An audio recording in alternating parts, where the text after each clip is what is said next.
Ողջույն սիրելի հայրենակիցներ, արդեն մի 50-ից ավել նամակ եմ ստացել երկու օրվա մեջ կապված Տիգրան Աշենի հետ, ինչ-որ Google Maps-ում ասում են, որ փոխվել է եւ արդեն գրվում է քյարքի Տիգրան Աշեն չի, ինչ-որ մարդիկ ասում են, բայց այն վախտել էր, ոնց որ ինչ-որ գիծ գծած, ասում են, всё հանձնվեց, հանձնեցին, բան, sense բաներ։ Քանի որ թեմայից հասկանում եմ, ուզում եմ կարճ երկու բան ասել։ Նախ այսօր առավոտյան մենք պետք է ՍԴ-ի առջև հավաքվենք ժամը 11-ին, անձրևի պատճառով հետաձգեցինք, ժամը 3-ին ենք հավաքվելու եւ ԶԼՄ-ները որ գան, ես այնտեղ նաեւ Տիգրան Աշենի մասով բրիֆինգ կանեմ, անկլավների եւ ընդհանրապես սահմանազատման, բայց ուզում եմ ասել հետեւյալը։ Մինչեւ հիմա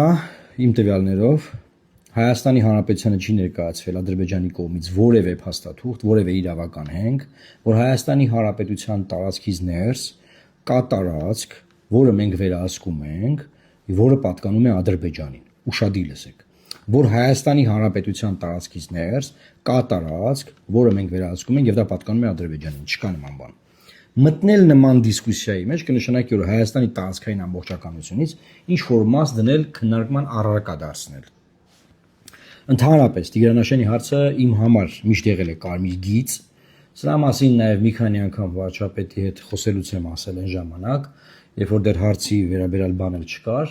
որովհետև ես չեմ պատկերացնում Հայաստանի Հանրապետությունը մեր կապը Սյունիքի Իրանի հետ առանց Տիգրան Աշենի եւ բնականաբար այն ճանապարհի, որը որ ադրբեջանցիները ցանկանում են վերցնել։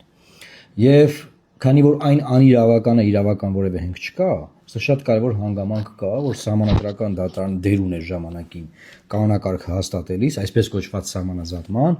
կոնկրետ քարտեզ պահանջելու, ինչը չի արվել, եւ դրա մասին ավելի մանրամասն ես կխոսեմ այսօր սահմանադրական դատարանի առաջ ժամը 3-ին։ Բայց հիմա ուզում եմ ասեմ, Հայաստանի տարածքում չկա անկլավ։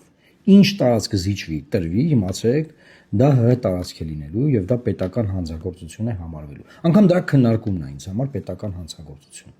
Այսքանն էի ցանկանում ասել։ Իսկ հունիսի 7-ին, գիտեք, գնում եք, վերցում եք 19 քվեաթերթիկը